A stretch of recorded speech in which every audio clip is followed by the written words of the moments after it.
Halo, Assalamualaikum warahmatullahi wabarakatuh. Selamat sore. Oke, ini pertemuan kelima mata kuliah ekonomi digital. Masih dengan saya, dosen pengampu ekonomi digital. Nama saya Wahyu Indasari. Oke, materi kita pada pertemuan 5 ini adalah tentang fintech dan inovasi dalam layanan keuangan.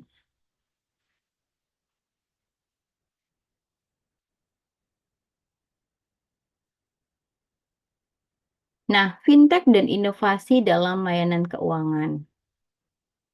Revolusi teknologi yang sedang mengubah landscape industri keuangan global menghadirkan inovasi dan peluang baru. Fintech, singkatan dari teknologi keuangan, dan yang memainkan peran utama dalam mendorong perubahan ini. Nah, kita tahu fintech itu sekarang merubah sistem pembayaran eh, masyarakat itu dengan sistem keuangan digital. Nah, di mana fintech di sini dia menawarkan pembayaran melalui mobile banking, itu bisa berupa QRIS, bisa e-wallet. Nah, kita bisa melakukan interaksi transaksi apapun di dalam handphone atau gadget kita sendiri untuk mentransfer misalnya atau intinya melakukan transaksi jual beli lainnya. Nah, itu sangat memudahkan sekali. Nah, lalu ada bagaimana cara memahami kebangkitan fintech itu sendiri. Nah, pertama itu ada peningkatan akses, di mana fintech ini telah membuka akses ke layanan keuangan bagi jutaan orang yang sebelumnya kurang terlayani.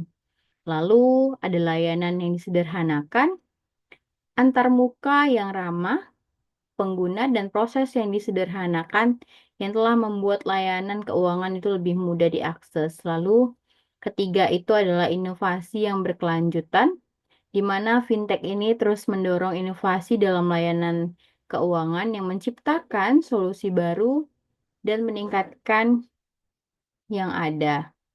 Nah, fintech ini sendiri mengacaukan model keuangan tradisional. Maksudnya adalah kita yang biasanya pembayarannya harus cash, sekarang itu banyak masyarakat yang lebih cashless payment. Jadi intinya di cashless sekali, mengurangi penggunaan uang secara tunai atau uang cash. Nah, jadi lebih baik membawa gadget kemana-mana gitu ya daripada membawa uang yang banyak. Nah, jadi itulah model keuangan eh, yang sudah teknologi seperti itu. Jadi efisiensinya adalah fintech itu menawarkan efisiensi yang lebih besar dibandingkan dengan model tradisional. Nah, transparansinya, teknologi blockchain ini yang mendasari banyak solusi fintech, memastikan transparansi dan auditability. Nah, lalu personalization, di mana fintech ini dapat menyesuaikan layanan keuangan dengan kebutuhan individu dan preferensi. Lalu dampak dari teknologi blockchain ini adalah di mana diharapkan transaksi yang aman, efisiensi tinggi, lalu transparansi penuh. Di mana blockchain pada transaksi yang aman itu maksudnya blockchainnya menawarkan transaksi yang transkripsi dan tidak dapat diubah, meningkatkan keamanan. Lalu efisiensi yang tinggi, maksudnya blockchain ini sendiri menghilangkan perantara dan mengotomatiskan proses yang menghemat waktu dan biaya. Nah, lalu transparansi penuh, di mana setiap transaksi di blockchain ini dapat dilacak dan diverifikasi secara publik untuk meningkatkan transparansi. Lalu bagaimana inovasi dalam pembayaran sistem digital ini? Nah, pembayarannya itu tanpa kontak. Maksudnya teknologi NFC memungkinkan pembayaran yang cepat dan aman dengan perangkat mobile. Jadi kamu misalnya punya apa kartu elektronik kan, eh, nah itu ditempel aja ke handphone. Kalau NFC kita sudah aktif itu akan connect langsung misalnya ke mobile banking kita ataupun ke e-wallet e-wallet yang kita gunakan. Lalu adanya dompet digital. Dompet digital ini menyederhanakan transaksi online dan offline, di mana menyediakan solusi yang aman dan praktis. Jadi nggak perlu bawa dompet kemana-mana, sekarang sudah ada dompet digital.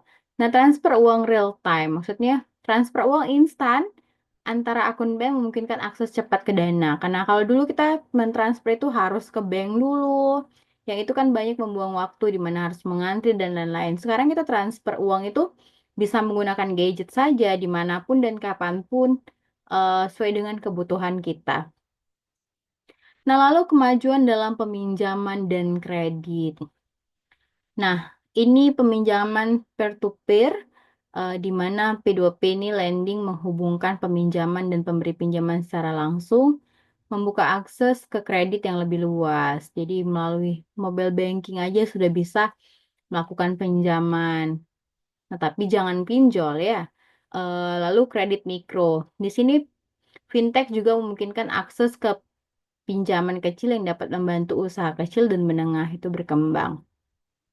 Itu biasanya akan ditawarkan sesuai dengan kebijakan-kebijakan yang dibuat oleh pemerintah dengan memberikan kredit mikro, mikro kepada masyarakat. Nah, lalu pemberian kredit otomatis. Algoritma yang didukung oleh AI memungkinkan evaluasi kredit yang lebih cepat dan akurat. Nah, sekarang dengan pemberian kredit itu kan secara ada pinjaman online, banyak apa namanya? Kalau dari bank juga itu sekarang sudah bisa. Nah, kita hanya foto KTP dan lain-lain, itu akan terdetek oleh BI checking.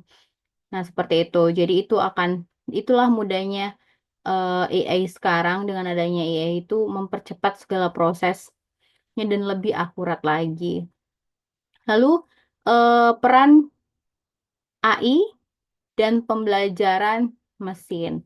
Nah, di mana analisis prediktif itu AI sendiri dapat mengidentifikasi tren dan resiko keuangan, lalu membantu pengambilan keputusan yang lebih baik.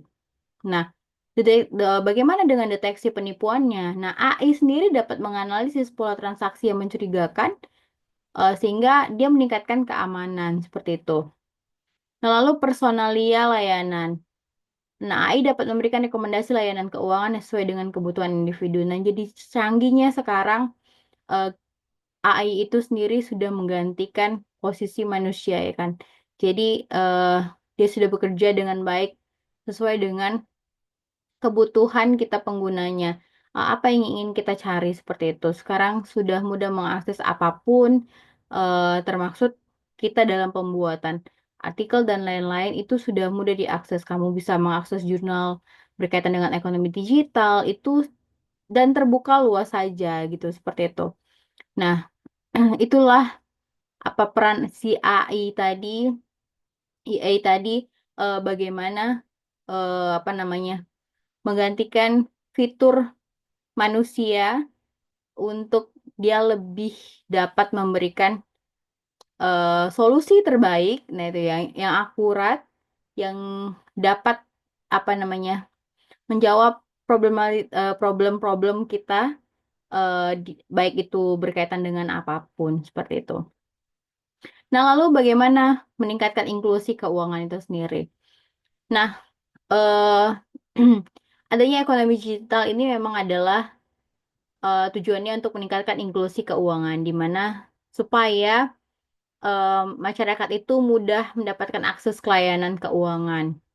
Jadi nggak gaptek lagi, nggak tidak tahu apa informasi berkaitan dengan keuangan lagi. Nah, itu sudah mudah dan bisa diakses kemanapun.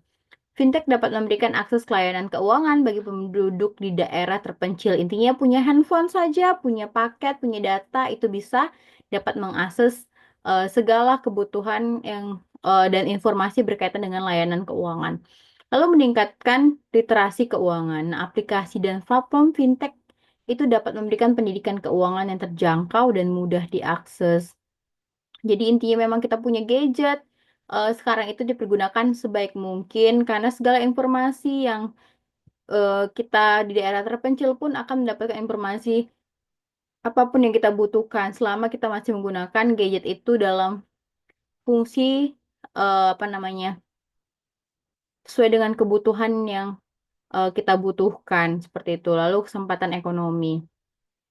Yang dimana fintech itu dapat membantu usaha kecil dan menengah mendapatkan pendanaan, mendorong pertumbuhan. Nah, inilah salah satu tujuan daripada ekonomi digital itu adalah untuk keberlanjutan ekonomi dan meningkatkan pertumbuhan ekonomi, di mana memang adanya fintech ini dapat membantu para pelaku UMKM untuk tidak bingung lagi dalam inklusi keuangannya, dalam literasi keuangannya. Bagaimana sudah berkembangnya zaman ini adanya platform fintech yang ketika kita punya usaha itu kita bisa langsung mengakses platform-platform menggunakan itu untuk apa ya penjualan virtual. Jadi memang apa namanya itu membantu transaksi perputaran ekonomi dengan cepat seperti itu. Nah, lalu ada tantangan dan pertimbangan regulasi, di mana keamanan dan privasi data itu penting untuk memastikan keamanan dan privasi data pengguna dalam ekosistem fintech.